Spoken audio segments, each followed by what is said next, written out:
All right, let's give it up for Chris. Yeah, Chris.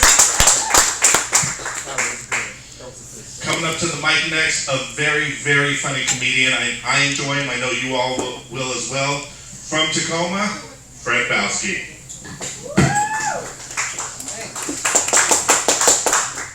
Thanks everyone. What's going on, you guys? What's this here? You guys all work together like in an office or something?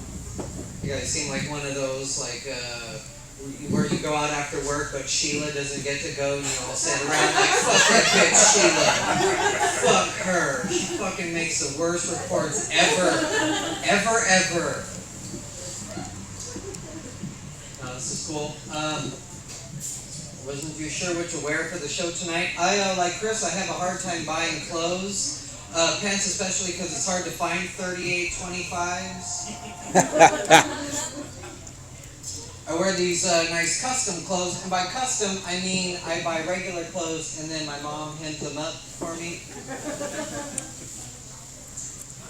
Yeah, I just got back. I was in Portland for a little while. I was doing this comedy competition, and it was really cool. They set me up in a hotel. It was really nice. But the hotel, it was in like the gay part of Portland, like the Capitol Hill area in Seattle.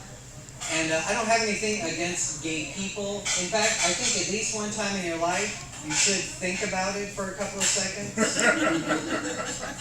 You should. Like, I thought about it, and then I remembered when I was a kid, I got kicked in the butthole. Have you ever been kicked right in the butthole before? Like right in the old balloon knot, you know what I mean? Wow. Then I was thinking about getting kicked repeatedly for like a half an hour. The whole time, so I was down there, and my friend is calling me, telling me that he wants to get a divorce from his wife.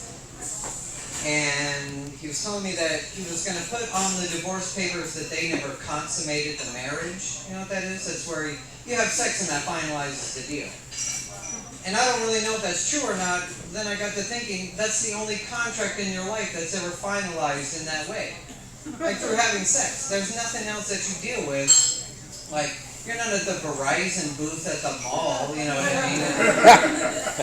The dude's like, because they're kind of creepy, right? A little bit on the creepy side. The dude's like, yeah, you like the new iPhone? Yeah.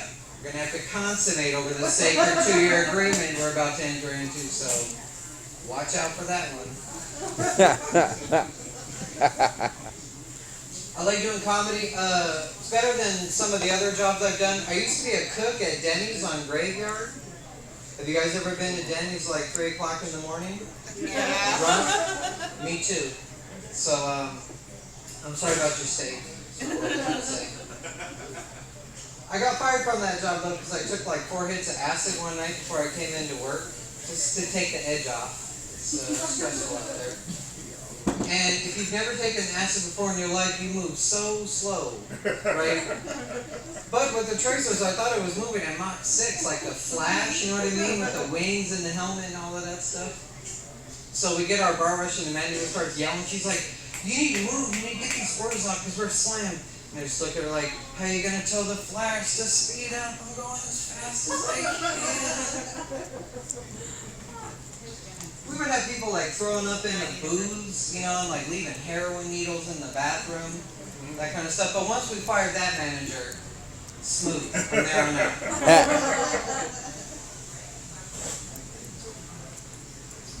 This is fun. I was talking to my dad earlier today. My dad is 6'4", and I am not.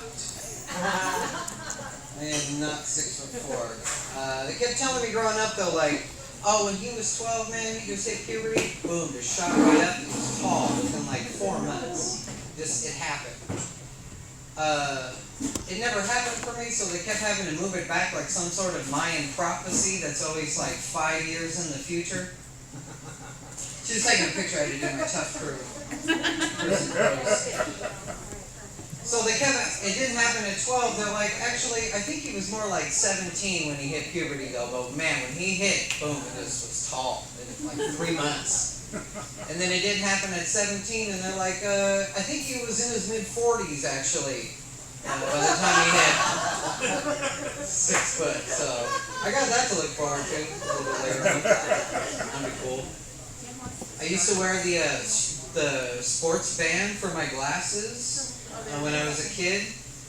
I don't know if you guys know anyone that ever had to wear one of those. I realized that none of the kids who wore the sports band ever played sports. It's like the worst named thing for a thing. Like they should have called it like the marching band or something.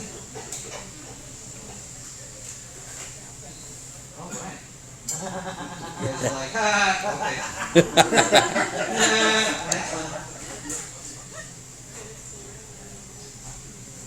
This is cool. I do have to celebrate my anniversary coming up, like in a couple weeks. Cool. Hopefully I got something planned because I don't have anything going on right now. Last year what we decided to do is we would go to a bar like this one and pretend that we don't know each other. Have you guys ever done this weird role playing before? Alright, I'm the only weirdo here. It's a thing you can do. I read about it on the internet, and it's so like you can pick each other up all over again. You know, you can buy your drinks, you can hear the stories. You know, like it's the first time. So we arranged to meet, and I spotted her from across the bar, and then I saw her leaving with another fucking guy.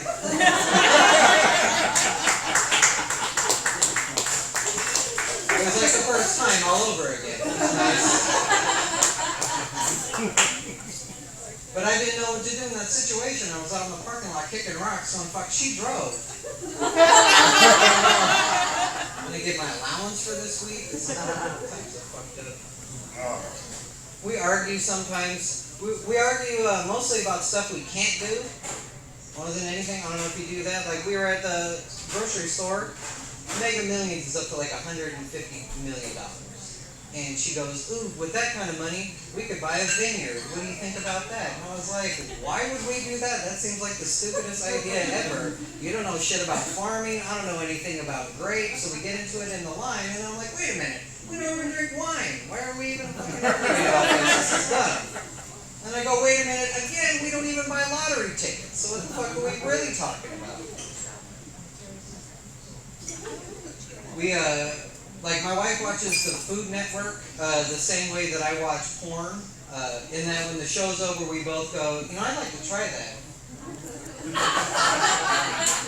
Right? Like I thought that was going to be tough. You guys watch the Food Network? You know? Do you make anything? You don't make shit? That's my problem with it. Everyone watches the Food Network. I'm $300 into casserole pans and other bullshit, and nothing has been made. Not a single thing has been made, and it makes me upset every single time.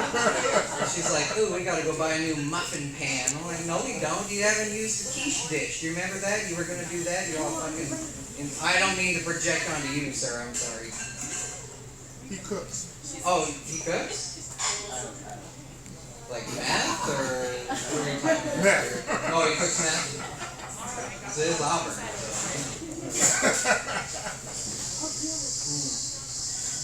But like, so we play fight and we kind of wrestle around for fun. You know, that's what we do. We do that quite a bit. She's always like, "Why do you bleed so rough?" And I'm like, "Why the fuck can't you take a punch?" All right, domestic violence, my people. Who's got their Ray Rice jerseys on right now? It was right there. I couldn't help it. It was just like right there. Anyways, I'm glad you guys brought it up though, because I was thinking about it. And I was reading in the paper the number of domestic violence calls doubled last year from the year before. And what I think is going on is not necessarily domestic violence, but what I want to start calling it intimate terrorism. That's where like we do things to each other, but we don't explain them, so you seem kind of crazy. So like, if my wife doesn't want to have sex, that's fine. I don't get mad at her, but I do masturbate on her in bed.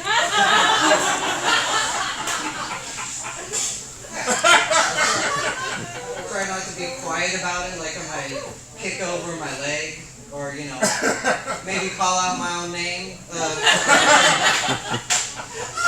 I'm pretty good at this point. I just do these things to show her that I was enjoying myself long before she was pretending to.